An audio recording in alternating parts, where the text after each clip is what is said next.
Hello, everyone. Welcome to our fourth expanded policy brown bag talk. We are so fortunate to have Professor Sophia Rodriguez here to give us a wonderful research presentation on some of her ongoing current work. Before we turn it over to Sophia, my name is Dr. Jacob Kirksey. I am an assistant professor in the College of Education at Texas Tech. For those of you who maybe have not come to one of these policy brown bag discussions that we just started this semester, just a little bit of background about why we're doing this. We in the Educational Leadership Policy program in the College of Ed see an opportunity here, particularly necessitated by COVID times, to have public-facing events that bridge education policy, practice, and engage multiple audiences. And so we've had several different speakers, both from Texas Tech, but also like today from other institutions, sharing some rigorous cutting edge work that we think speaks to multiple audiences. And so we're just very fortunate to have Sophia here for our fourth talk. So without further ado, Sophia Rodriguez is an assistant professor in the Minority and Urban Education specialization in the Teaching, Learning, Policy, and Leadership Department in the College of Education at the University of Maryland, College Park. Dr. Rodriguez's interdisciplinary scholarship, drawing on tools from education, anthropology, and sociology, asks questions about social and cultural contexts of education policy and practice. Her integrated research agenda addresses issues related to racial equity, urban education and policy, and centralizes minoritized youth voices.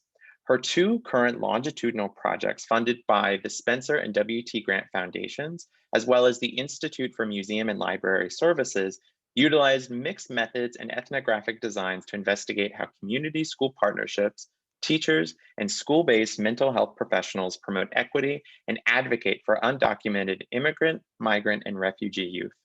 The IMLS project that focuses on newcomer migrant youth belonging was recently awarded the prestigious Library of Congress Literacy Award. Sophia is an incredibly prolific researcher as well as just a kind human being. Her scholarly work has appeared in Anthropology and Education Quarterly, Educational Policy, Journal of Contemporary Ethnography, Teachers College Record, Urban Education, and more. She was also in 2018 awarded the Early Career Award from Division G, Social Context of Education from the American Educational Research Association. We are very happy and fortunate to have Professor Rodriguez with us here. And without further ado, I'm going to turn it over to her. Thank you so much, Jacob, and thank you all for coming. I'm sorry it's a little dark and rainy here today, but hopefully you can see me okay. I really appreciate the opportunity to be a part of this series. It looks like you've had a great set of talks, and I'm happy to both be here, but also be able to share this work from undocumented youth who are particularly marginalized. And so the opportunity to share their work is always, their voices is always really important to me. So I am going to present today on this ongoing work, as Jacob mentioned. The title of the talk is Immigration Enforcement is a Daily Part of Our Students' Lives, which was a quote from one of the social workers in my current research. And you can read the rest of the long title there. Oops, sorry, I'm still getting used to using my computer, clearly. Okay, so I'll start by talking a little bit about my background and how I come to this work, and then I'll provide some of the research literature and background of the studies, and I hope to get right into the findings, and then we'll have about, I think, 15 or so minutes for questions, if that works for you. So my own background that impacts the way that I conduct research as well as the topics of interest to me. I'm actually a child of a Cuban immigrant and first generation college student. And so these experiences, along with my teaching experiences as a former ESL and English teacher in New York City and Chicago public schools, really shape what I care about and what I center in my process. For the better part of a decade, I've worked with immigrant and refugee high school students and tried to center their voices and experiences in my research, as well as in my advocacy work. I also coached former ESL and bilingual teachers in Chicago public schools during my dissertation or my doctoral program, which gave me another kind of window into schools and a window into how educators support students beyond sort of just the pedagogical practice, but also the sort of social emotional, as well as the sense of belonging that they cultivate, because that's been a central piece of my work around belonging. As Jacob already mentioned, I conduct different types of research.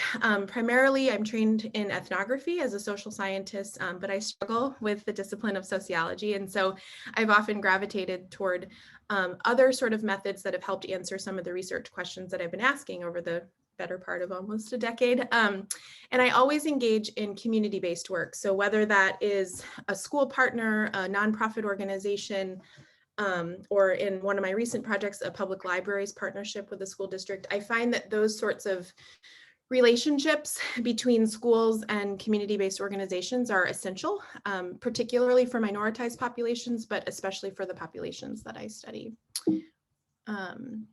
Jacob already mentioned some of the work that I've published recently.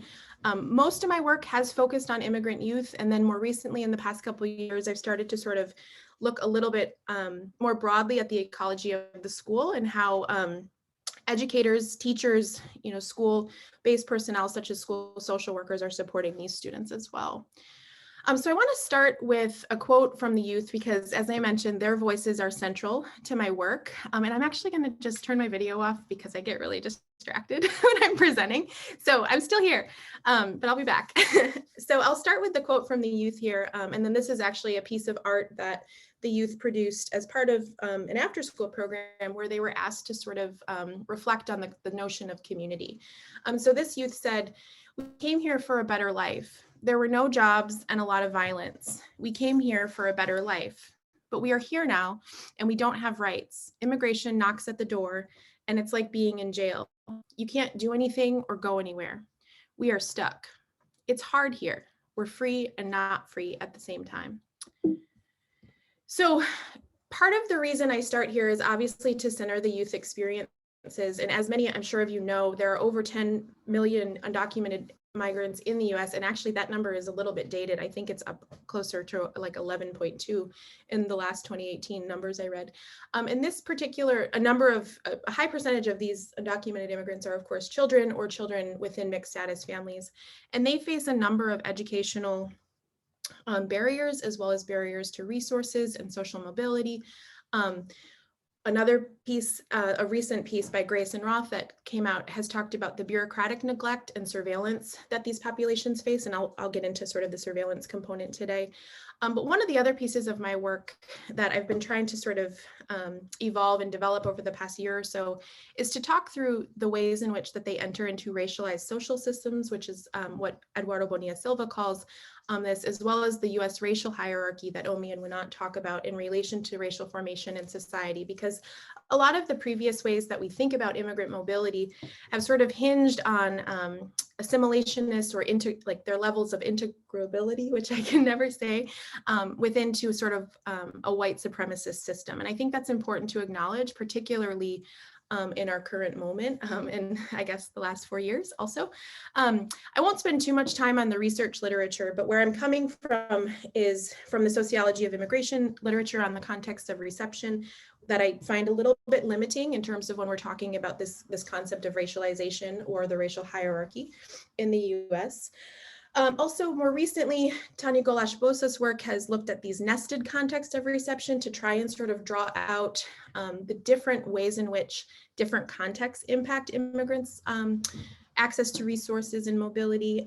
In my own work with my research team, as well as some of my own solo work, I've started to look at what I've called the racialized nested context of reception to think about these processes of immigrant criminalization, broader forms of criminalization toward Latinx communities, as well as the relationship between immigration enforcement, law enforcement, and schools. Within schools, there's a lot going on, as I'm sure many of you know. Immigrant populations tend to go to urban schools that are in areas of highly concentrated poverty.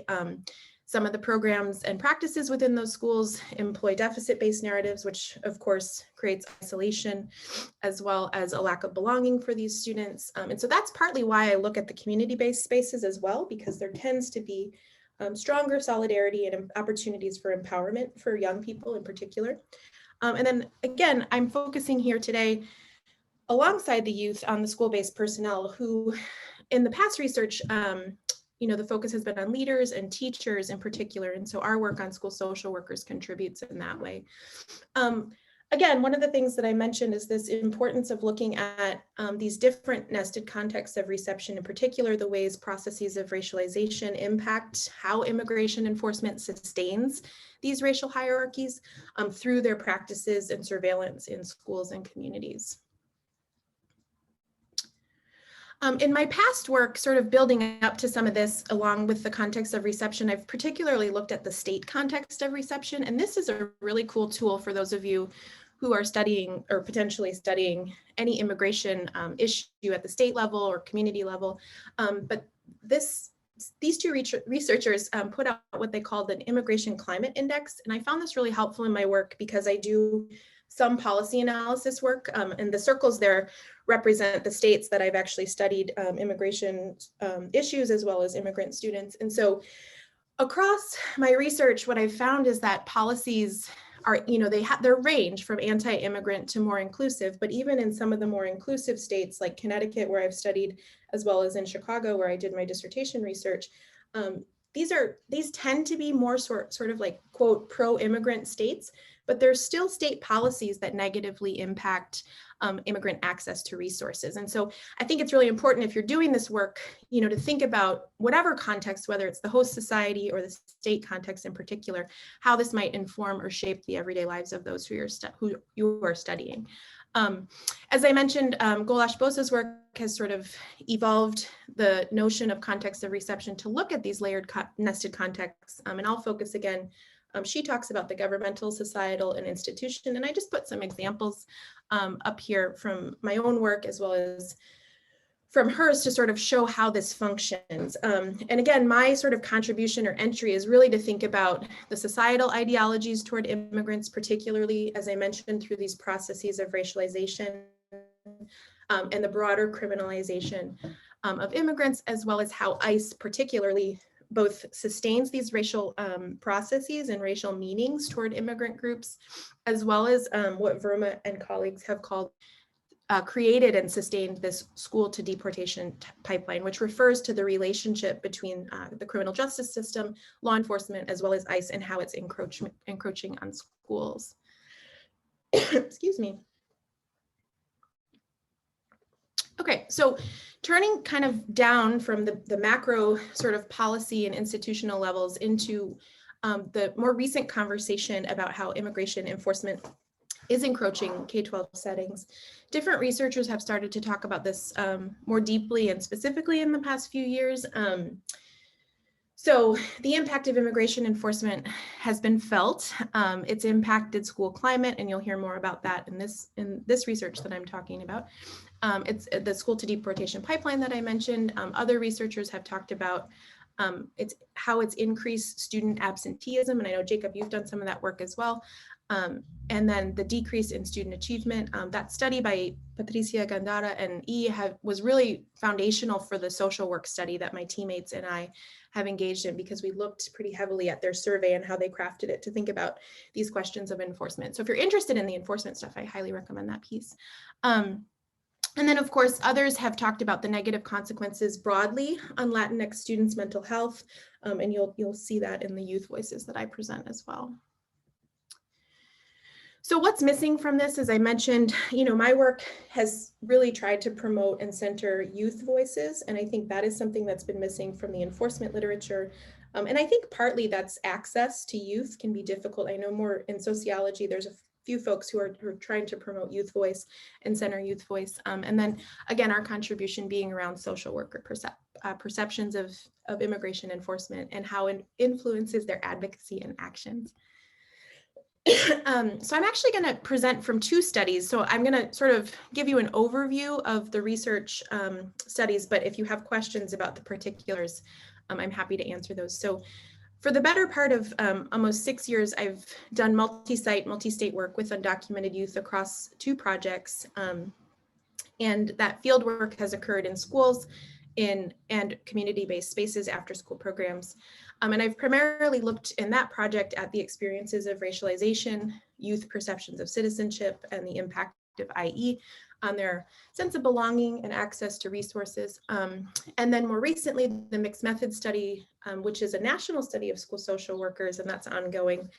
We've looked at the relationships between actions of school social workers and how they support immigrant students and their perceptions of immigration enforcement. We've also looked at other factors in that study that I don't have time to get into today, but I'm happy to answer questions about. So I'm going to present two kind of overall findings so far from this work, again, related to undocumented youth perceptions of immigration enforcement and citizenship, and what I call their policy thinking, because I think that centering youth voice is one thing, but if we don't actually listen to what youth are saying, transformation within the systems that they're a part of will not occur. And this is an ongoing battle, of course. But I really do think of youth as policy thinkers and policy actors. And then school social workers, I'll focus on perceptions. One sort of, I guess, overall finding that we've started to argue and write about is that immigration enforcement, at least for me, when I sort of went into this work, I thought ICE, and that was the only thing I sort of thought of, but I didn't necessarily know, it's like the boogeyman. It's like, what does that mean? And I think from the work on the school social workers, we've realized that ICE, quote unquote, sort of cuts across multiple levels, the macro policy level, the meso community and organizational level, and then the micro interactional level. And sort of that's what I'm going to try to draw out in relation to school social workers' perceptions. So the next couple slides, I'm just going to share a few excerpts from the kids around their perceptions of immigration enforcement from the ethnographic work I've done. So one of the students, Emmy, that I interviewed, she said, I didn't know being an immigrant would impact my life in such a negative way. I didn't know what was behind it or the meaning of it. And this was a student who came with her mother, who didn't actually really know she was undocumented until she started filling out college applications. And that happens, and Roberto Gonzalez has obviously talked about this and many others, that students don't really understand even what their undocumented status might mean. Other students in my research commonly know what it means and know how it shapes their life course. But in many cases, youth are finding out, and these things are evolving as they're sort of in school. And Gonzalez's work has, of course, talked about that transition from being in a protected space of a school and then transitioning to adulthood and having a more sort of precarious or liminal status, as he calls it. Another aspect of the work that we found that I found in this study has been the ways in which youth connect the larger criminalization processes and surveillance in relation to when they're talking about the impact of enforcement. Excuse me. So this student, Gabby, said, she was telling me this story, and I guess I'll come back to that, but she said the police officer takes him out of the car, referring to her father, takes pictures of him on his phone, and it's like, be ready for a call. My buddies are going to call you, which is immigration. From that point, he was just scared, again, referring to her father. Now, if I have a violation, a traffic stop, and if I'm trying to go through the path of getting documentation, will that affect me? With all this new stuff coming in, it's like, now what do we do? That's just how it is here. So now it's like, we got to watch. We got to go through some intersections at certain times of day. And so this was a story, this was a youth at one of the schools in my study in the South where the surveillance aspect was really critical to their everyday lives. They talked about many of them had parents deported. This particular student's father was deported 3 times in less than 4 years. And so the stress on the family was very present, even without her father being in the US. The sort of surveillance aspect that she referred to, she would talk about how ICE would call the apartment every Thursday at a certain time to make sure they were there. And so there was just a lot of sort of emotion and confusion and bureaucracy wrapped up in this student's experience. Another student, Juana, reported when they get here, referring to undocumented students, they don't last the whole year. They look and see, they leave right away. We know why. There's that vibe, like immigration is around. We already know, but then people in class will be like, where did they go? And we know they had to go back or they got deported. And Murphy's work talks about this in terms of the vanished classmates. And I think this is something that there's less written about, but the sort of impact of students sort of witnessing just students leaving and getting deported. And this was something that occurred in my ethnographic study, where as much as students were arriving and we sort of focused on the arrival aspect, the newcomer aspect, students were also leaving and being deported during this study. And many students I started interviews with, I didn't get to finish with because they were deported. And so in the classrooms and the community spaces, kids would often bring, papers that they didn't know how to interpret or that their parents didn't know how to interpret to the school, because schools tend to be a quote safe space for them to ask questions around this impact of immigration that's looming. Okay, I'm going to move next to the second project, which is to focus on the school social workers' perceptions or the perceived impact of immigration enforcement and how it influences their action. So we looked at, as I mentioned, multiple factors, and I'm just going to sort of share a couple brief overview findings from our current project. So we found that immigration enforcement does have a significant impact on the everyday lives of students, regardless of the school type they're in. So it doesn't matter if it's elementary, middle, or high school. It actually didn't matter in our research if it was suburban, urban, or rural, which we sort of found a little bit surprising, just based on some of the research on the policy analysis work we've read and that I've conducted. And then the other factor was geography. So one of the things that sort of selfishly I was interested in with my team was like, did immigration enforcement, because of these differences in climate that I mentioned at the outset of the project, did it matter if social workers were perceiving these things in rural Georgia versus urban New York, or I think we had urban, Colorado and suburban California. We were interested to see if those factors mattered. And in our sample, they did not as much, but there's many limitations to our sample, which I'll talk about. So I think this is a good question for people to keep asking, is sort of what I'm trying to promote here. So our sample was fairly unique in that we had a relatively racially, ethnically diverse sample. In part, we think that is because one of my research teammates is very prominent in the school social work field. She's a Chicana researcher, and so she has a lot of connections. But overall, the social work profession, much like the teacher profession, tends to be around 72% white female. And so again, this is a really interesting aspect of our sample to have a racially diverse group, but it also presented us with some limitations in terms of our analyses, methodological sort of limitations. But as you can see, roughly we've had mostly female. We had a balance between social workers of color and white social workers. We had a balance roughly in years of experience.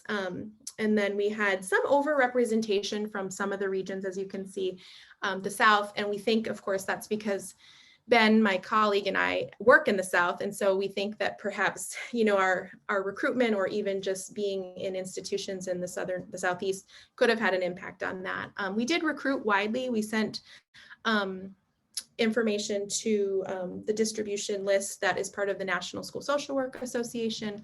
And then we did recruitment at school district levels and other sort of state level social work associations. But nonetheless, we still had a little bit of an overrepresentation from certain groups, certain regions, excuse me. Our survey, I'm just going to give a really brief snapshot, and there was much more to it than this, but the link to our project, the Immigrant Equity Project, is here, which I'm happy to share any of these slides if people are interested. But the survey information is there, and some of the work that we've done.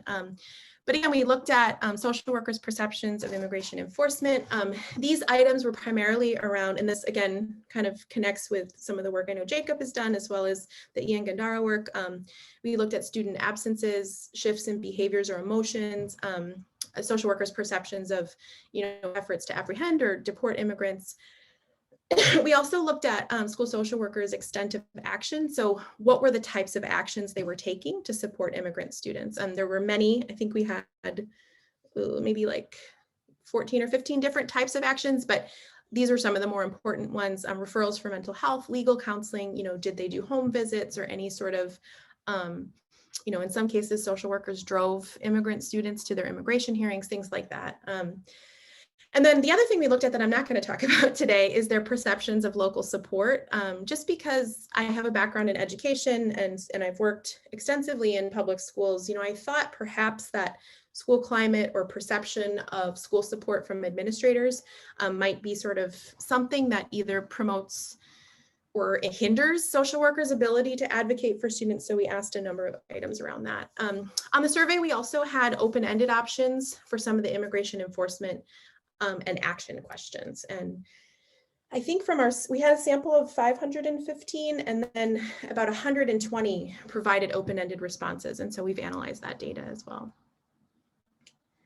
So one of the overall findings was that the extent of social worker actions were more influenced by the extent to which they believe immigration enforcements are impacting their students rather than the support that they receive in their roles. And this was sort of interesting to us because, again, having worked in schools, especially all the research I've done with teachers and work I've done with teachers tend to talk about, how they are supported in their school or not. And that tends to shape their actions or at least influence their actions, whether or not they feel autonomous. Ingersoll's talked about this, the level of autonomies teachers have had. So we sort of looked at that literature as a way to ground ourselves, but then we found that social workers were not as influenced by that. They were more influenced by, sort of the urgency and fear that their students and families were facing because of their perception of immigration enforcement. We also found a slight positive relationship between the extent to which social workers perceive immigration enforcement and again, their actions that they take. These variables were generally stronger for white social workers, which again, our sample allowed us to look at some of these differences, though there are limitations to how much we can really claim about that, given the smaller sample size we had of each of the social workers of colors and white social workers. So overall, we found significant relationships, as I mentioned, between actions and enforcement. Some key differences, as I mentioned, were between social workers of color and white social workers. Another sort of area we saw some differences was the levels of years of experience. So those with 5 to 11 years of experiences were more perceptive and being influenced by the impact of immigration enforcement when compared to people with less experience. And that's not that surprising given that when you're new, to any sort of school role or school context, your immediate concern is just what's in front of you for those of you who've been in school settings. So that wasn't as surprising. But as I did mention, we were surprised to not find more differences within the geographic issues. We played around a little bit with some of those regions and how we grouped them to see if it mattered. But all in all, I was hopeful that it would matter a little bit more. So those of you who are interested in this work, I encourage you to look at regional differences to see if we can try and think more deeply about that, because again, this is just a snapshot. Oops, I can't quite see the bottom of my screen, sorry. So the next couple slides are just overall, as I mentioned, and again, I'm happy to share this stuff if people are interested so I can keep moving forward here. But again, I think one of the really interesting findings was this difference between white social workers and social workers of color. And the reason this is interesting to us in particular, and I think relevant for the field, is that there are a very small number of social workers of color. And if they're the groups that are sort of having, more awareness or at least feeling or perceiving more of an awareness of immigration enforcement, that tells us something about maybe their levels of awareness about the communities and the communities they're serving. And I think in school social work, this has been a challenge in particular, just given the training, the lack of sort of training around immigration issues and working with immigrant students within that profession. And I think that's common within education too. I think this has been an ongoing battle of how we reduce deficit-based discourses. Some of my own work has looked at teachers' awareness of immigration policies. That's the Teachers College Record paper that recently came out. I think these are ongoing and sort of evolving ways that the helping professions need to learn more about the impact of immigration policy and enforcement. So I'm going to keep moving through this, just given time. We also, as I mentioned, analyzed the open-ended survey responses from 120 participants out of the 515 in our sample. And as I mentioned, the key sort of finding is that they perceive enforcement to impact multiple levels or to occur across multiple levels. And so the next set of slides will sort of very briefly kind of go through each of these. So at the macro level, social workers talked extensively about the political climate, as well as the increased fear from the Trump administration over the last 4 years. I am cautious to sort of hang my hat on that because I think in some of these state contexts, anti-immigrant rhetoric and policy and practice were long in place before Trump. So I think, even though this survey took place, during the Trump administration and what felt like, new heightened racist, xenophobic, nativist policies and practices, those things also existed before Trump. So I just want to sort of give that little caveat. At the meso level, as I mentioned, social workers observed community level fear of ICE, as well as the impact of 287G, which for those of you who might not be familiar, I'm sort of assuming people are, but this is a program that basically allows for cooperation between local law enforcement and ICE, and that quote from Gabby earlier sort of spoke to that. Many social workers talked about the more restrictive local policies and lack of community and school support that they observed, while few talked about how counties had established sanctuary cities. We saw that sanctuary city comment less in our sample. Sorry.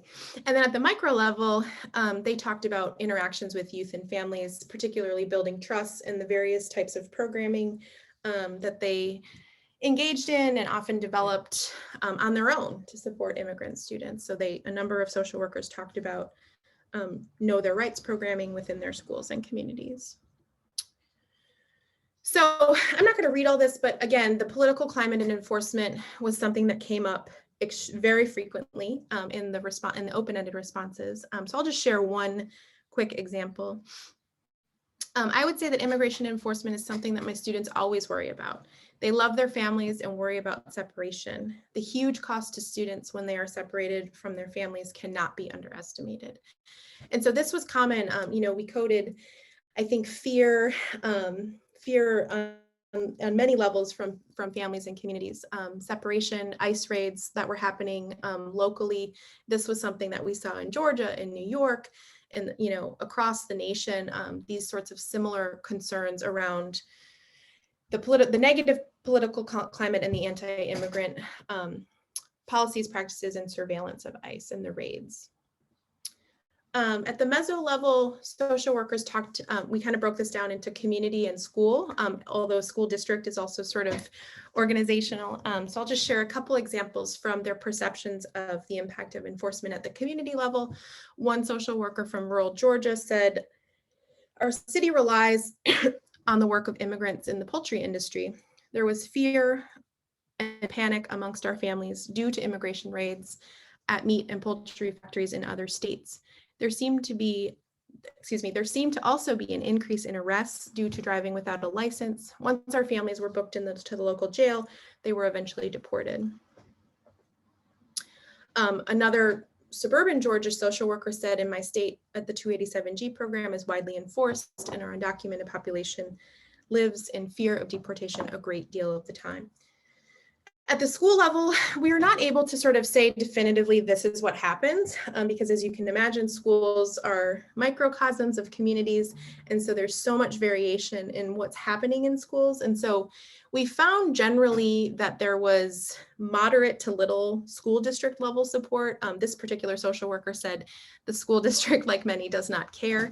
I say that one with caution because that was not a frequent sentiment that social workers expressed, but I think it's important as I'm trying to paint this sort of complex picture.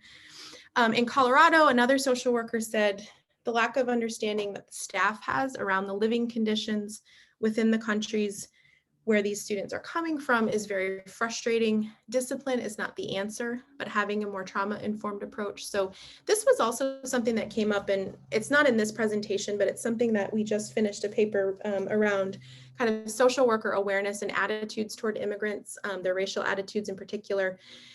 And really, it's difficult because in a helping profession like social work, trauma-informed approaches are very common, but we are tending to see a little bit as we're analyzing the qualitative data, somewhat of what we're calling a racial color blindness, that maybe the trauma, focusing on the trauma actually becomes another way to sort of sustain deficit-based approaches toward immigrant students and families. So that's something we're still working through, but this was something that commonly came up. Social workers concerned, like on the one hand, they are aware of the challenges that immigrant students have faced, but also sort of the dangers, I guess, of what I've called the dangers of compassion when working with some of these populations, and how it potentially could promote more deficit-based approaches. And then at the micro level, social workers talked about key relationships and programs, but they really varied. And again, this is not surprising given that social workers function in this sort of quasi-administrative role. You know, they're not teachers. They have strong links to communities and families, but they're still sort of limited by their role and constrained by their context. In many cases, social workers who had strong collaborative relationships with organizations and other networks of support felt more empowered and also were able to carry out more advocacy. This one particular social worker said, "I'm always working to make our school a better place for immigrant students, but it's hard when it is such a big school and the whole community isn't working to make the place more welcoming." And there was one example where this particular social worker talked about how her school was really excited to host a Know Your Rights campaign so they could inform immigrant families. And then someone in the community actually tipped off ICE, as she referred to it. And ICE ended up coming to the school when they were having the Know Your Rights campaign and quote, rounded up some of the immigrant families. And so again, the tension of what they're trying to do in the school and yet the community level surveillance and other racial attitudes toward, you know, immigrant students. In this case, it was a parent of someone at the school who quote tipped off ICE. Another social worker talked about the impact on their actions and noted many were reporting fear. I created a support group for students with parents who were either detained or deported, as there appeared to be a spike last year. I tried to keep updated with immigration law and educate students and families on their rights. I've tried to advocate to have informational sessions from outside agencies to discuss immigration rights for parents. This is common. This is something that we saw individual level social workers doing a lot of. You know, and again, the question of sort of how do we sort of make this part of the role as opposed to sort of an extension of the role. Many social workers thought that given, you know, their professional ethics, this was part of their job. While others, you know, they may have worked in multiple schools or had a caseload of 90 students. And so this ability to advocate and, you know, educate themselves was more challenging. Okay, so I want to start to close here with you know, what do we do like with all of this? It's a lot. And I think, you know, as I sort of am working through my own analysis and some of this data, I always have to come back to the kids. And I think, you know, on the one hand, kids are policy thinkers and actors, but on the other hand, working together with, you know, critical personnel could potentially transform school systems and school districts. So I want to sort of come back to the youth voice here and say something that Emmy said when I interviewed her. Policymakers aren't thinking about who they are targeting and who the policies impact. I'm here. I'm not invisible. These issues need to be brought up, and policymakers may not care, but we are here. I am here. I count. Even though policymakers may not want me to count, I'm here. I want to tell my story. I crossed the border through the desert. Some people came by planes, some in the desert, and they left their countries for different reasons. And we need to learn about these things. Another youth, Amelia, who I interviewed probably 6 times over the course of my ethnography, was very adamant and had a lot of similar experiences that others I've shared today have had. She said, I knew we were not the only ones. I thought to myself, how many other people are out there going through the same thing, don't know what's going on? they're so scared that they just follow without help. They have rights. They can get help. People just didn't know where or didn't know their rights. I feel like that's what drove me. It's like something needs to be done. So a couple things I want to share, just sort of where I'm at with this work. As I mentioned, it's a lot. I'm trying to sort of, on the one hand, theoretically, I guess, or conceptually complicate this view of context of reception, because that literature has largely, as I mentioned, focused on immigrant mobility from assimilationist perspectives, moving immigrants toward the sort of white dominant norms in society. And I think that the role of racialization and the larger criminalization toward immigrants is having a deeper impact than that literature has discussed in the past. I also think that there's implications for geographical and state level immigration climate, even though it was less salient in our project. The policy analysis work, has told me otherwise. And so I would hope that we would continue to look at state level policies that are being enacted and proposed in limiting immigrants' lives in different ways. I also, I think a big part of my work has been thinking about awareness of immigration policy and enforcement as key to advocacy. If you don't know what's going on, you're not going to be able to advocate for kids. And I think my frustration, as a former teacher, I know I'm very sensitive to adding another thing to educators' plates because there's so much going on. But I think we have to keep pushing this conversation around immigration policy and enforcement within the context of schools and pressure school leaders. Very few people are talking about these issues at the school leader level. My dear friend, Emily Crawford, is one of them. She's looked at the role of school leaders. It starts sort of at the top. And I think that deeply impacts school culture. And social workers for us are other critical personnel that can help do this work because they have a unique position in the school. Okay, I think I did it, Jacob, 42 minutes. So I will stop there. I just want to give some quick shout outs to my teammates, Ben Roth and Leticia Sosa, who've worked on the social work study with me, as well as my fabulous research assistants, Manny, Karen, and Eric, who have sifted through so much data. So I appreciate all their help too. And I'll stop there. Thank you very much, Sophia. That was a fantastic talk. And it's selfishly, I think I mentioned this earlier, it's so exciting to get a look into some of your current work, that hasn't had the chance to come out yet in publication form. So we now have about 17 minutes for Q&A. I know I have lots of questions. I'll hold some of mine though, just so Sophia, I know there's one question in the chat, and then others, feel free to unmute yourself and ask any sort of question. And just so you know, I'm about to launch a very quick poll, just getting to know who's on the call today, just your current position. So don't let that distract you too much.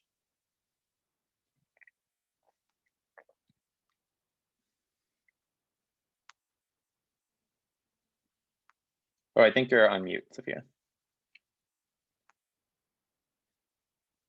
We're a year in and I still don't know how to do this.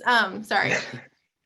Yes. So yeah, this is an important question. The trauma-based intervention and action, if I'm claiming that they're deficit-based, what are the alternatives? I think this is something, as I mentioned, this data that I just presented, we've just analyzed over the past 5 months or so. And I think this is something where it's still evolving for us.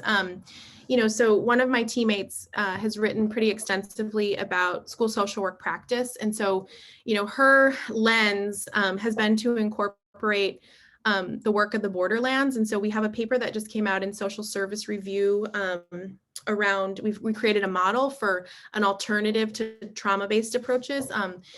And we talked about it as the border crossing or Nepantleta paradigm. So I'm happy to share that work. But essentially, the alternative we tried to build in that model that social workers could potentially engage in is to look at their own positionality. So that's a key piece of this, understanding sort of the self. Because the profession is largely white female, that's something that's really important, I think, given the communities of color that they work with, and obviously, particularly for our population of undocumented students or students from mixed status families. So the self and the positionality and sort of power relationships is one aspect of this model. The second is sort of the awareness of immigration policy and law that I've talked about, and how those sort of policies, both federally, but also locally, because of the importance of state context, as well as locally, like 287G or other sort of issues in communities, that are less visible sometimes, like housing policies or access to other resources. And then the third dimension of our model that's an alternative to this trauma-based intervention is, let's see, awareness, what did I say? Awareness, positionality, and advocacy. So the ways in which that social workers advocate for immigrants, and we've sort of documented some of those. So particularly tapping into networks of support and helping build social and political capital in communities. This happens through social workers when they refer students or they seek legal or mental health counseling. They're often tapped into other organizations. And so that collaborative set of relationships that they can tap into can further support immigrant students. And this is really challenging that we're finding because in some communities, those relationships are established and others they're not, or the infrastructure isn't in those communities. So again, that's our attempt to sort of build this more conceptual potential model for social workers to think about. But I'm happy to share that piece. But it's in Social Service Review. It just came out in December, where we talk about alternatives to trauma-based intervention.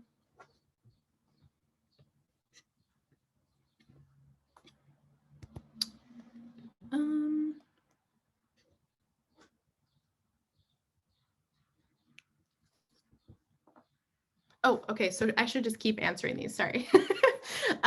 Okay, I shared unintended consequences of ICE being called, and yes.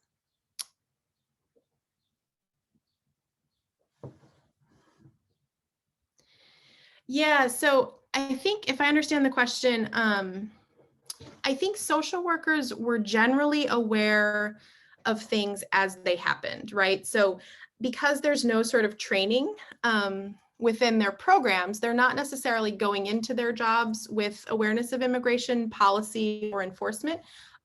Some school districts, like in urban New York, we found that the actual school district had a lot of professional development. And so social workers might have been aware of what the rights were, but in other cases it was more ad hoc, what we call ad hoc. So I think in more instances than not, social workers were sort of learning about these things as they happened. I'm not sure if that answers the question, so please feel free to follow up. But I think it's hard because some social workers sort of took it upon themselves. We had one in Texas talk about this binder she built, for immigrant students and families. And we asked her if we could see it. And she said no, because she's like, this is for immigrant families. So I think in some cases, social workers they take on this work and they carry it out and they're there to serve the families. And in other cases, they work across other collaborative relationships that they might have, but it really varies. So it's hard to sort of say they wrestled with it in one particular way.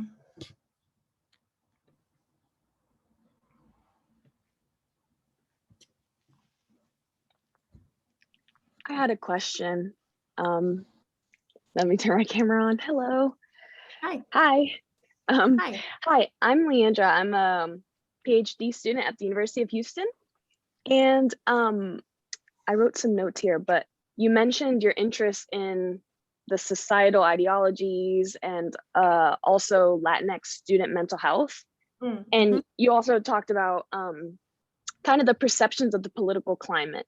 So my research interest is about media representation of minority groups and how that media representation might impact students in the classroom, like what they carry with them when they come to class based on what they see on the news. Sure. I was just wondering, just as my own personal interest, if you found any feedback from the students that you spoke with about media coverage, or if you found any literature about media coverage of immigration and how that kind of played into this fear that these students and families are grappling with. Absolutely, yeah. I mean, the kids at least talk all the time about, how they're considered bad hombres. I think so. Yeah, they're paying attention to the political rhetoric for sure. I think the social workers are a little more, they can mediate those things, like what they hear on the news. I don't know exactly, what population you're studying, but Leo Chavez's work on the Latino threat is probably the most sort of foundational when talking about these kind of discourse frames. I think another way the kids talked about this was on social media, not sort of broader media, which is what I think you're talking about. But, the kids would talk about how on Facebook, people in their communities would sort of go nuts and spread misinformation about ICE raids, about, just kind of rooted more in panic and fear. But, that had an impact on whoever was accessing that information. So one person hears one thing and then it spreads in the community and it's misinformation. So I think kids were often tried to, think through like, why are these people so like freaking out, is what they would say to me, and spreading misinformation. So, but on the other hand, I think the communal aspect of those social media spaces can be really helpful because it's a way to tap in to information. But if it's false information, that's not good.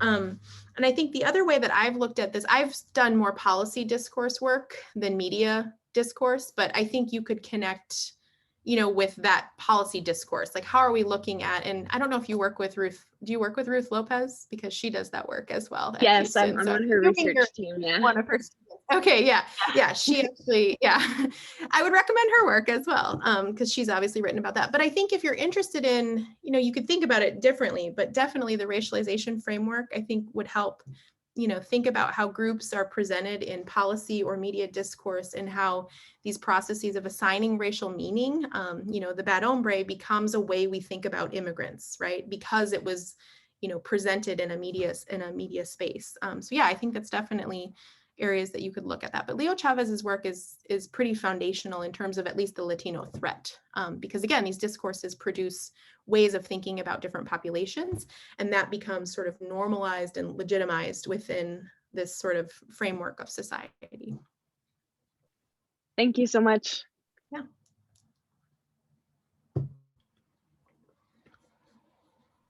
I have a question too. Sorry, just removing my whole video screen.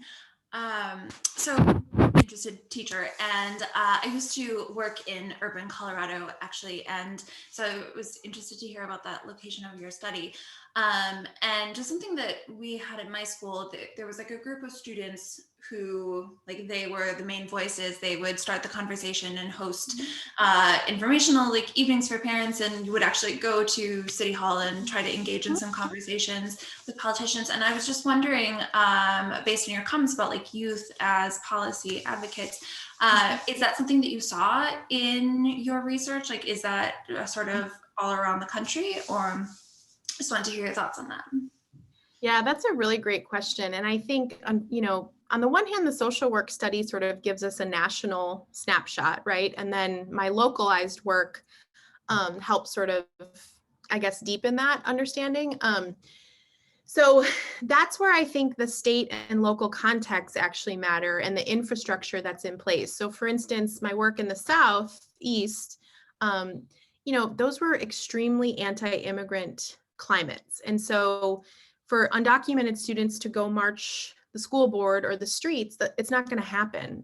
Their levels of resistance and action were much more micro level and building solidarity within their community rather than trying to transform systems within their community, if that makes sense. Whereas in Chicago and in Hartford, Connecticut, where I've studied undocumented students, they are going to the school board meetings. They are protesting and they are engaging in immigrants' rights organizations work, citizenship clinics at the library, which was one of the spaces that I also studied.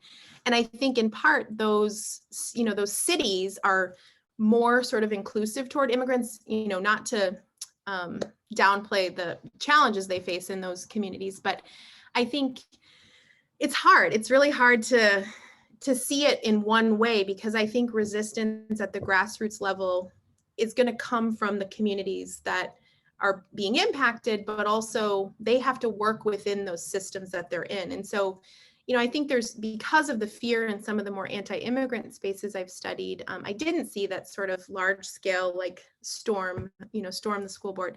But there's a really great book on the art of everyday resistance by James Scott that I've read a lot about. He talks about, resistance that doesn't make the headlines, but it's still important to communities. And I think, that's another way we could think about, all the work that is going on in some of these communities that might not, make the headline. But I think, you see that juxtaposed with the DACA initiative and all of the Dreamer activism after 2012. There's a whole other face and side of the undocumented community that isn't in that position and doesn't have sort of that political organizing and capital in some communities. It's a great question, though. Thank you so much. I appreciate it. Yeah. Hi, Sophia. Thank you so much. I really enjoyed that presentation. I was in Carolyn's immigration policy class last year, so I'm glad I got to hear you speak again.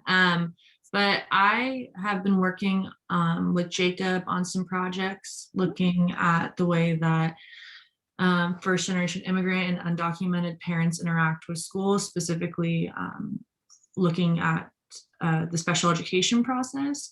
And I feel like a lot of the literature I'm coming across is just very deficit language, just constantly bringing up the barriers to this, the barriers to that.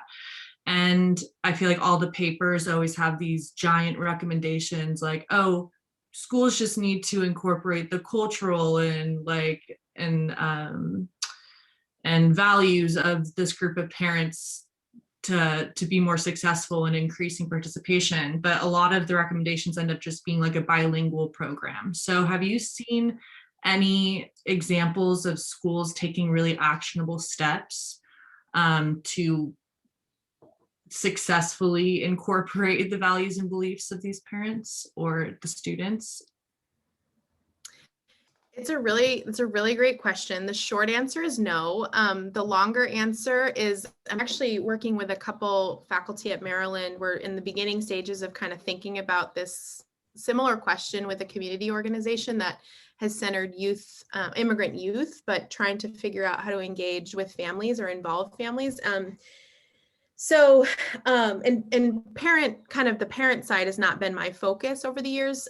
So I tread lightly on my recommendations, but I would say Anna Schmero's work at the University of Washington, she's done some really amazing stuff thinking about, in a similar vein as I'm talking about kind of centering youth as policy thinkers, she's thinking about these equitable collaborations with families, not just immigrant families, but sort of minoritized groups. So that might be, she's come up with a really couple great models.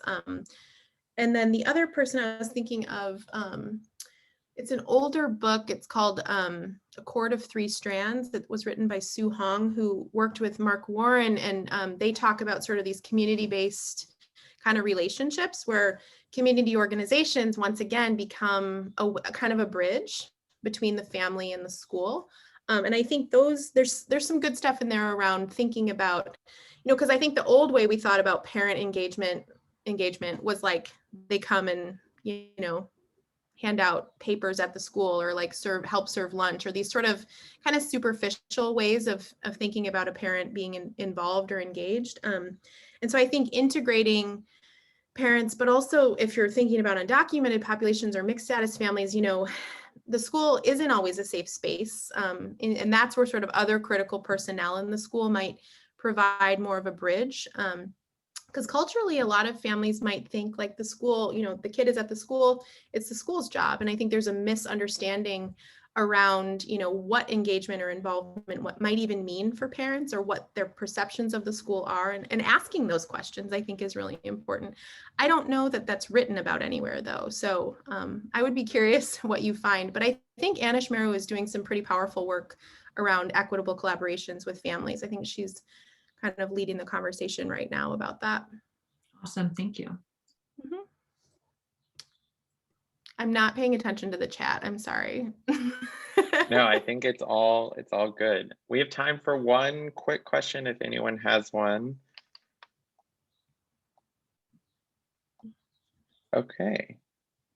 Well, interrupt me as I conclude if you do, but thank you again, Sophia. This was fantastic. I want to remind everyone that we have more talks coming up for the rest of the semester. Our next talk is actually on April 6th at 5 p.m. Central Time, where we'll have Professor Jessica Gottlieb talk about causal narratives in education policy. This video was recorded and will be available on our YouTube channel, which is a thing that's happening, learning all about the differences between channels, playlists, all that good stuff. So thank you again, Sophia. Thank you everyone else for coming, and hope to see you next time. Thank you all so much. Thanks for having me.